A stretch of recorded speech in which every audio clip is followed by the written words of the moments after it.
always walk in, is it not? But when he walked inside the court, obviously like we do here, when you come inside the temple, we always leave the slippers out, is it not? They carry us all along everywhere, they protect us everywhere, but then we leave them out when we come to some place which is very worshipable and that's something great, that's something divine.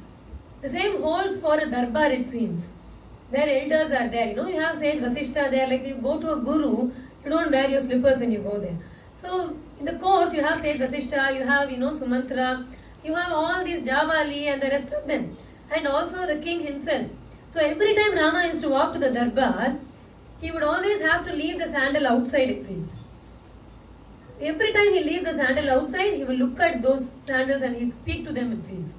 He would tell them, see, you are there with me all through when I walk.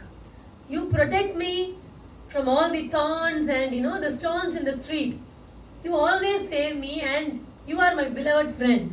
But how unfortunate I can't take you inside this darbar. I have to leave you here. I truly wish I could take you inside, but I really can't. Every day he would say that and look at it, that kataksha, that glance, that benign glance of Sri Ramachandra Prabhu, did what?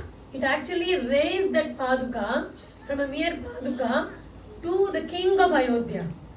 That Paduka, which was always left behind because it could not enter the court, was now sitting on the Simhasana, and Vasishtha, Vamadeva, Siddhartha, Sumantra, everybody was below them, below this Paduka.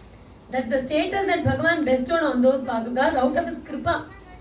See, if that can happen, Swamiji would always say, if something as insentient as a sandal, as a slipper, with the grace of Bhagavan, with his benign glance, if it can raise to the level of a king and be worshipped by everybody, we are all Chaitanya, we are all sentient beings, is it not? What can't we get if we, become recipient of Bhagavan's immense grace and his benign glance?